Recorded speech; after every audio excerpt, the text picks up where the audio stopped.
अस्सलाम वालेकुम दोस्तों, आज की वीडियो में हम कुवैत की कुछ अहम खबरें और कुछ अहम जानकारी जो है वो आप तमाम दोस्तों के साथ इस वीडियो में शेयर करने वाले हैं। तो आप इस वीडियो को शुरू से लेकर आखिर तक जरूर देखें। सबसे पहले दोस्तों बात कर लेते हैं कि कुवैत में पिछले 24 घंटे के अंदर 1041 नए कोरोना वायरस के केस जो हैं वो रिकॉर्ड पे आए हैं, जबकि टोटल 18,609 केस अब तक कुवैत में रिकॉर्ड किए जा चुके हैं। पिछले 24 घंटे के अंदर 5 नए लोगों की मौत भी हुई है, जबकि टोटल 129 लोगों की मौत अब तक कुवैत में हो चुकी है। पिछले 24 घंटे के अंदर 320 नए कोरोना वायरस के मरीज जो हैं वो ठीक हुए हैं, जबकि टोटल 5,205 लोग अब तक कोरोना वायरस की बीमारी से कुवैत में ठीक हो चुके हैं। अब बात कर लेते हैं पिछले 24 घंटे के अंदर 325 इंडियन शहरी कोरोना वायरस के मरीज रिकॉर्ड पे आए हैं, जबकि 211 कुवैती शहरी कोरोना वायरस के मरीज रिकॉर्ड पे आए हैं, जबकि 177 मिस्र के शहरी जो हैं वो कोरोना वायरस के मरीज रिकॉर्ड पे आए हैं। 139 बांग्लादेशी शहरी जो हैं वो कोरोना वायरस के मरीज यहाँ पर रिकॉर्ड पे आए हैं। बाकी अलग अलग मुल्कों के लोग यहाँ पर शामिल हैं। फरवानिया गवर्नरेट में 383 केस रिकॉर्ड किया गया है, जबकि अहमदी गवर्नरेट में 275,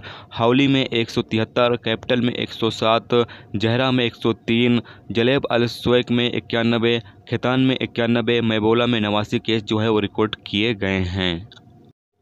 अब बात कर लेते हैं, जैसा कि आप तमाम दोस्तों के साथ सुबह में एक न्यूज़ मैंने आप तमाम दोस्तों के साथ शेयर किया था कि कुवैत में जो इंटरनेशनल फ़्लाइटें हैं वो ईद बाद स्टार्ट होनी शुरू हो जाएंगी, यानी कि धीरे धीरे ईद बाद जो इंटरनेशनल फ़्लाइटें हैं उनकी बहाली कुवैत सरकार जो है या कुवैत सिविल एविएशन जो है वो करना स्टार्ट कर देगी। तो यहाँ पर कुछ मुल्कों के लिए पहले जो है वो फ़्लाइट चलाई जाएगी, लेकिन यहाँ पर कुछ मेरे दोस्त सवाल पूछ रहे थे कि भाई क्या इंडिया के लिए फ़्लाइट जो है वो चलाई जाएगी अभी या नहीं चलाई जाएगी। तो आप तमाम दोस्तों पता चले कि ना ही अभी इंडिया, पाकिस्तान, नेपाल, बांग्लादेश, श्रीलंका, इन तमाम मुल्कों का अभी फिलहाल जिक्र नहीं किया गया है कि इन तमाम मुल्कों के लिए जो फ़्लाइटें हैं वो कब तक चलाई जाएंगी। लेकिन जो फ़्लाइटें हैं वो धीरे धीरे इसकी बहाली स्टार्ट हो रही है। तो इंशाल्लाह आने वाले टाइम में जब इंडिया, पाकिस्तान, बांग्लादेश, नेपाल और श्रीलंका में जो कोरोना वायरस की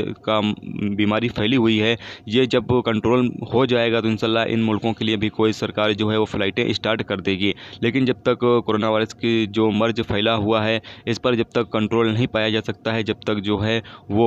फ़्लाइटें जो हैं इन मुल्कों के लिए अभी चलाई नहीं जाएंगी। और इसी तरीके से जिन भी मुल्कों में ज़्यादा कोरोना वायरस के मरीज पाए जा रहे हैं या रिकॉर्ड पे आ रहे हैं उन तमाम मुल्कों के लिए कोई सरकार जो है वो अभी फ़िलहाल फ़्लाइटें जो है वो चलाएगी नहीं। सिर्फ उन मुल्कों के लिए फ़्लाइटें चलाई जाएंगी जिन मुल्कों में कोरोना वायरस के मरीज ना के बराबर आ रहे हैं या बिल्कुल ख़त्म हो चुके हैं। उन तमाम मुल्कों के लिए अभी फ़िलहाल फ़्लाइटें जो हैं वो स्टार्ट की जाने वाली हैं ईद के बाद से। अगली खबर ये है कि जो इलीगल लोग इंडिया के कैंपों में मौजूद हैं क्या उनको अभी तक इंडिया भेजा गया है या नहीं भेजा गया है। तो यहाँ पर आप तमाम दोस्तों से कहना चाहते हैं कि अभी एक भी फ़्लाइट जो है वो इलीगल लोगों को लेकर इंडिया रवाना नहीं हुई है। अभी कोई भी फ़्लाइट जो है इलीगल लोगों को लेकर इंडिया के लिए रवाना नहीं हुई है, जबकि आज की तारीख में जो 2 फ़्लाइटें इंडिया के लिए रवाना हुई हैं या कल की तारीख में जो इंडिया के लिए जो फ़्लाइटें रवाना हुई हैं वो वंदे भारत मिशन के तहत जो फ़्लाइटें चलाई जा रही हैं वो फ़्लाइटें हैं। यहाँ पर इलीगल लोगों को अभी तक लेकर नहीं जाया गया है, जो कि लोग बता रहे हैं कि लीगल लोगों को जो है वो भेजना शुरू कर दिया गया है। यहाँ पर मेरा एक दोस्त है राम, जिसने मुझे बताया है कि जो कैंप में मौजूद है उसने पुलिस वाले से बात किया है जो वहाँ पर मौजूद थे, उनसे उन्होंने बात किया तो पुलिस वाले ने बताया है कि 22 मई से मुमकिन उम्मीद है कि जो इंडियन के इलीगल लोग हैं उनको कुवैत से रवाना किया जाए। तो जैसे ही इस हवाले से अपडेट आएगी, पक्की खबर आएगी तो इंशाल्लाह वो आप तमाम दोस्तों के साथ शेयर जरूर करेंगे। लेकिन अभी तक इस हवाले से कोई भी पक्की खबर नहीं है कि कब तक इंडियन लोगों को और बाकी बांग्लादेश और पाकिस्तान के लोगों को जो इलीगल लोग कैंपों में मौजूद हैं उनको कब तक भेजा जाएगा, इस हवाले से भी कोई भी अपडेट नहीं है। जैसे ही पक्की खबर आएगी तो इंशाल्लाह वो आप तमाम दोस्तों के साथ शेयर जरूर करेंगे।